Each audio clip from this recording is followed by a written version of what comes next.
Saan ninyo nahanap itong Hard-Earned Opportunities Inc.? Talaga namang ang pangalan pa niya, Hard-Earned Opportunities Inc. Nag-walk-in po kami na nag-apply po hanggang po sa nakita po namin ang hard-earned. Nag-walk-in kayo sa isang opisina? Opo. Saan ito? Dito sa Maynila? Sa Malate po. Sa Malate. So, meron siyang physical na office talaga. Rachel tsaka Sunshine, magkakilala ba kayo o... Magkakilala po. Magkakilala po. Magkatrabaho po kami sa Maribeles, Bataan. po. Okay. So, magkatrabaho kayo at nung nagpunta kayo dito, nakita ninyo itong hard-earned. Opo. Ano yan? Binaybay nyo lang yung Malate? Opo. Yes po. Naglakad-lakad lang po kami hanggang sa makita namin yung hard-earned. Okay. Tapos, kailan ninyo ito nakita? Nung August 8 po. August 8 ng 2025 po. 2025. Marami naman tao. Yes po. Opo. Okay. Actually, itong hard-earned opportunities, napasara ito also because of yung failure nga, na makapagpaalis. Tama ba? Hindi po sila nakapag-renew po ata, madam, ng license po. Ng lisensya nila. Opo. Okay. So, ano ang ipinangako sa inyo? Pang pinangako po, makakaalis po kami ng bansa po. Actually po, flight na po namin noong February 4. Nitong 2026? Apo, kaso lang po na-offload po kami kasi po yung OEC namin is cancel daw po sa DMW.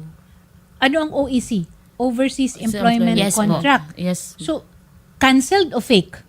Cancel po. Cancel daw Yung po, pang sabi sinabi ng sa amin. DMW. Cancelled. Opo. Ano daw ang kadahilanan kung bakit ito canceled? Wala naman pong sinabi sa amin. Ang sabi po sa amin doon po sa immigration, tawagan daw po namin ang agency po. Okay. Nakatawagan nyo ba ang agency? Yung agent lang po namin ang natawagan po May namin. agent po kasi kami, bukod po sa agency. Bali po yung nag-aayos po ng papel namin, yung agent po namin. Pero Yun yung po. agent na yon konektado sa agency po. sa agency. Yes po. Lehitimo siya na empleyado o kumbaga doon siya talaga. Opo. Okay. At ano naman ang sagot sa inyo? Wala naman po yung paliwanag kung bakit po kinancel po yung OAC po namin. Okay. Nasaan yung agent niyo na ito? Nung last po na nakontak po namin, sabi po sa amin, April 30 po, umalis po siya sa papuntang Europe po, sa Albania po. Nasa Albania na. Opo. Nagtatrabaho na doon. Doon po siya po talaga siya. Parang paikot-ikot po kasi siya eh. Nakakarating po siya minsan ng Greece, ng Italy, ganun. Ano, turista? Hindi ko po alam. Ang ulo ko dito sa ano na to eh. So mga taong... So, sandali ha. Magkano ang naibigay mo?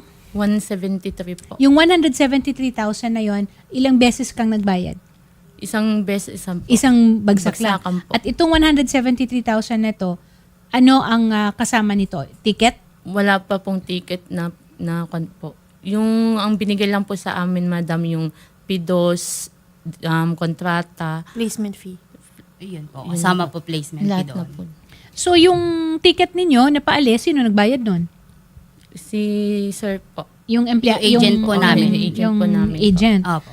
Okay. At ngayon, sarado na yung hard-earned opportunities. Wala na yung opisina nila dyan Yes sa po, Malate. sarado na po. Okay. 173 sa'yo, 100. 163 po. Bakit may diferensya? Kasi po, kumuha po ko ng butal na 8K dahil nakituloy po ako sa pinsan ko sa Manila. Pang allowance ko lang po. Kinuha mo sa kanila. Pero actually, dapat Opo. ibayad mo pa rin yun. Mhm.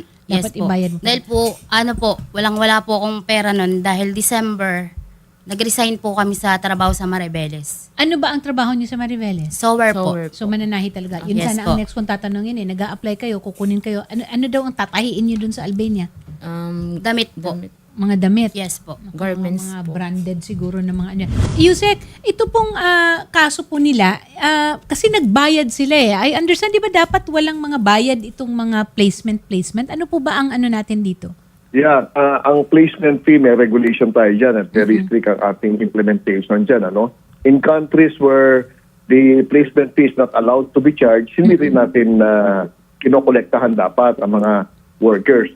Okay. At lalong-lalo na pagka wala pa silang definite na employment contract, wala pang visa, wala pang OEC, hindi mo dapat kinokolektahan. Yun. So I heard hard-earned yung kanyang agency. Hard-earned So, for the opportunities. information, Mm-mm. Yeah, hard-earned opportunities. For the information ng ating OFW, kinancel natin ito for numerous violations. No? Okay. So marami silang reklamo. Actually, may mga OFW sila na pinaalis. Then pagdating doon sa destination na dapat may trabaho sila, wala palang Wala. trabaho. No? Naku. Yes, oo. Mas mahirap so, ganun yun. ang nangyari. Kaya napakaraming problema ang idinulot sa mga OFWs and we were forced to cancel the agency. Okay. So kung ganito, siguro Albania ang pinuntahan. Ang Albania ba is one of the countries na meron tayong relationship ng pagpapadala? I think yes, oo, meron naman. Kaya lang siyempre, depende yan sa employer kung may accredited employer's agency at may approved job order siya. Okay. Ang pangalan ng agency na ngayon ay kanselado na ang kanyang lisensya ay Hard Earned Opportunities Inc. Anong pangalan ng tao na kausap ninyo? Yung Joey Amarante po. Joey, yun na ba ang tunay niyang pangalan? Opo, yun po yung pagkakakilala namin sa kanya. Joey Amarante. Pero ang bayad, ang binigay yan ba siya? Yes po. Okay, nasaan kayo niyan? Nasa airport airport po Nasa kami. airport. So binibigay niya sana yung ticket ninyo. Ayan, ano ba yan? Hinatid po niya kami, madam. Hinatid niya pa kayo. Pero alam mo, sa totoo lang, mas mabuti na rin na dito pa lang na ano na kayo kaysa na umabot kayo doon, pahirapan pa kung paano makauwi. 'Di ba? Base dito sa ating mga nakalap na impormasyon, well, unang-una, meron kayong mga resibo naman. Yung sa pagbayad po, wala po. Dineposito niyo ba ito? Hindi, face-to-face po namin binigay yung pera. Cash? Opo. May acknowledgement receipt? Wala po. Hindi, kahit picture po hindi namin na-picturean kasi wala naman po sa loob namin na ganito yung mangyayari. Okay, ako naman ngayon ang magbibigay sa inyo ng pangaral, ha? Napakalaking halaga ng pera. Pinaghirapan natin yon. Huwag tayong basta-bastang magtitiwala na yung magbibigay na lang tayo. Kasi kailangan natin ng pruweba. Conversation. Mga usapan. Meron po kaming conversation. At saka na nagpapatunay na nakapagbigay kayo ng pera. Nung nagbigay po tawag po, madam, tinawagan po niya kami na sa lugar po na doon po kami magkikita at doon po kami. Okay. Pero doon sa nung succeeding na, meron ba kayong nasabi or kahit exchange of messages na na-mention yung pera na binayad ninyo? Wala po. I think nung May lang din po na-ere po namin kasi itong hard-earned opportunities. At tumulong din po kami dun sa mga complainant na makapag-file po ng kaso. Tinulungan po tayo nila Yusek Olalia Oo. na mag-file po ng kaso din laban po dito sa hard-earned. Okay, so idadagdag natin sila. Apo. Yan. So alam na ngayon ni Agent Palmer Malyari. We will be welcoming all the additional complaints. Katunayan, kung halimbawang dadami pa ang additional complainant, paliwanag na ito po ay economic sabotage and Large scale. led by Republic Act 10-022. Ang ibig pong sabihin nito, from a simple illegal recruitment na meron lang penalty na pagkakakulong na 12 years and 1 day to 20 years, which is reclusion temporal, tataas po ang penalty to life imprisonment, 20 years and 1 day to Ayun. 40 years. Kaya kinakailangan po kung makakapunta sila sa amin para makapag-file ng complaint, pinamanggit kanina ni Yusek na kinakailangan i-plot natin yung mga transaction date kasi Yes. kung halimbawa nangungulekta na, wala pang available na visa, wala pang kontrata, wala pang katiyakang trabaho o na particular date pero nangungulekta na, maliwanag po, yan ay illegal recruitment po. So, if the complainants will be able to come to our office, kukumpituhin natin ang ebidensya para makapag-file po tayo. May kontrata kayo na pinahawakan. Meron po. Pero yun nga yung kinancel. Hindi po. Yung OAC po ang kinansel po. O, yung kontrata ninyo, may kontrata kayo with hard-earned opportunities. Opo, madam. Tapos nakalagay doon kung magkano dapat ninyong bayaran. May nakalagay ba doon? Naghahanap kasi ako ng yung para Meron. maipasok yung amount ba? Wala po, madam. Wala pong nakalagay. Wala pong account po na... Nako, yun pa lang parang may fraud na kaagad tayo na maano dyan kasi walang resibo. Parang may intent talaga Tama po yun. na Tama to po defraud, no? Oo. Almost Tama po yan, na tama po po kasi yan. kami nag-aantay sa kanya, madam, simula nung na-offload kami. Hanggang ngayon, kung hindi po namin siya i-chat sa WhatsApp, wala po siyang update sa amin kahit isa. Okay, pero na-chat nyo pa rin siya ngayon. Opo, na-chat namin siya. Pero wala siya dito sa Pilipinas. Hindi po namin po alam, madam. Ang pagkakaalam po namin, magmula nung April 30 po talaga, ang alam po namin hanggang ngayon nasa Europe po siya. Ano ang kanyang sinasagot sa inyo pag nag-follow up kayo? Wala pa po. Maghintay lang po. Maghintay lang. Opo. Agent Malyari, ito po Opo, bang opo. si Joey Amarante, yan din po ba ang pangalan ng ibang mga complainants o may ibang tao pa po? We will have to check from, apart from our division, kung meron pong complaint sa Anti-Human Trafficking Division sa ibang Okay. pangalan o sa same na name. Yan po ay ibibigay po natin ang update as soon as makabalik po tayo sa opisina. Oo. At saka siguro i-check rin natin with the Bureau of Immigration kung nakaalis Bureau nga of ba ito. Immigration po.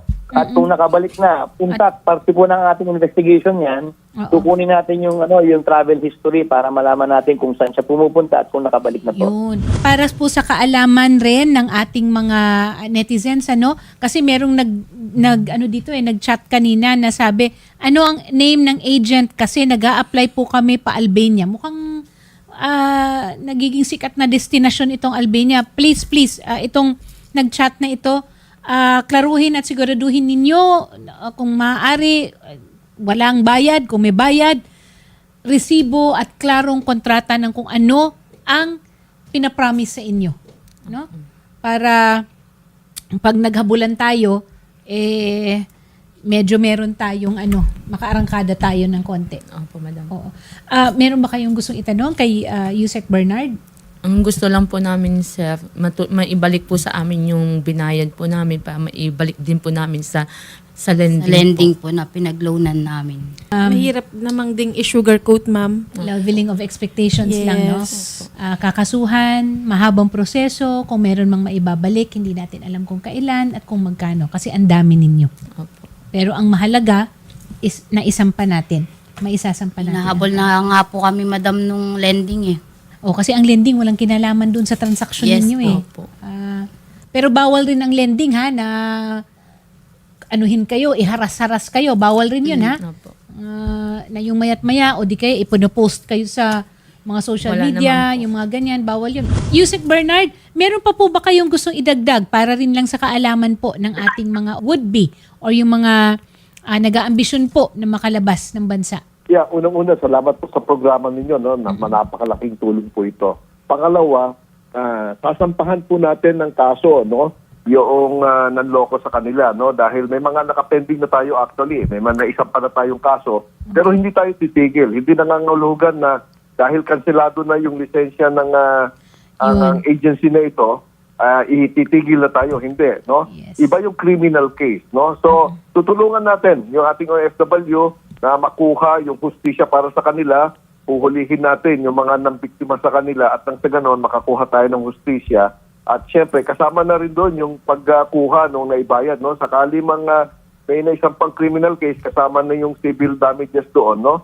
Sa ating isasampa. So, sa madalit salita, papuntahin lang po sa aming opisina. Gagawa po tayo ng salaysay para doon sa agarang pagsasampa ng kaukulang kaso laban sa nambiktima po sa kanila. Yun. At saka magpapasalamat tayo kay Yusek Bernard Olalia at saka sa NBI kay Head Agent Palmer Malyari kasi yung previous natin na kaso nito ay naisampa na. May kaso. So idadagdag natin sila. At tulad ng sinabi nga ni Agent Malyari, the more na na papasok or makakapagbigay ng mga dokumento, no, bibigat yung magiging parusa nitong ahensya na ito o nitong mga taong ito. Salamat, Salamat po, po. at magandang hapon po. Salamat. Salamat po. Ingat po ha. Opo, kasi hindi rin po nagkukulang din ng paalala ang programa ni Idol Rafi patungkol po sa mga ganito din po. Na madami na din pong nabibiktima. Ingat po next time. Salamat po.